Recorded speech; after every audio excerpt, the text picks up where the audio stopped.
Saudi আরবের কাছে প্রায় $100 বিলিয়ন মূল্যের অস্ত্র বিক্রির প্রস্তাব করতে যাচ্ছে যুক্তরাষ্ট্র। আগামী মে মাসে দেশটির প্রেসিডেন্ট ডোনাল্ড ট্রাম্প রিয়াদ সফরে এই প্রস্তাব দেবে বলে ঘোষণা আসতে পারে।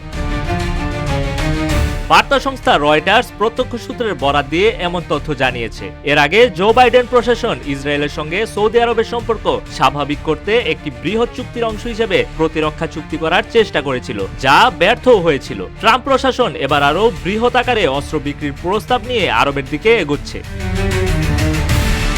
বাইডেন প্রস্তাব করেছিলেন চীনের কাছ থেকে অস্ত্র কেনা বন্ধ ও বেইজিংয়ে বিনিয়োগ সীমিত করলে সৌদি আরবকে উন্নত মার্কিন অস্ত্র সরবরাহ করা হবে। তবে ট্রাম্পের প্রস্তাবে এমন কোনো শর্ত আছে কিনা তা নিশ্চিত নয়। হোয়াইট হাউস বা সৌদি সরকারের তরফ থেকে এই বিষয়ে তাৎক্ষণিক প্রতিক্রিয়া মেলেনি। তবে মার্কিন প্রতিরক্ষা দপ্তরের এক কর্মকর্তা জানিয়েছেন, ট্রাম্পের অধীনে সৌদি যুক্তরাষ্ট্র প্রতিরক্ষা সম্পর্ক আরও দৃঢ় হয়েছে এবং আমরা তাদের প্রতিরক্ষা চাহিদা পূরণে কাজ চালিয়ে যাব। RICL TMX, যুগের পর যুগ স্থাপনা থাকে মজবুত।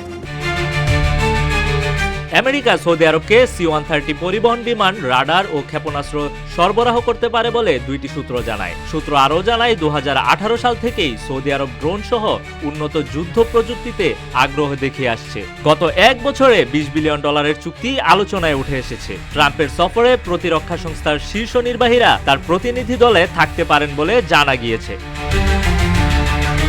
ডোনাল্ড ট্রাম্প 2017 সালে $110 বিলিয়ন অস্ত্র বিক্রির প্রস্তাব করেছিলেন, যার একটি অংশ খাশোগি হত্যার পর কংগ্রেসে বাধার মুখে পড়ে। 2021 সালে বাইডেন প্রশাসন সৌদি আরবের উপর আক্রমণাত্মক অস্ত্র বিক্রিতে নিষেধাজ্ঞা আরোপ করে। তবে 2023 সালের গাজা যুদ্ধের প্রেক্ষাপটে নিষেধাজ্ঞা কিছুটা শিথিল করা হয়। ফিলিস্তিন গণহত্যা ইস্যুতে নীরব থাকা সৌদি সরকার ট্রাম্পের সাথে অস্ত্র কেনায় চুক্তি করে কিনা সেটি এখন দেখার বিষয়।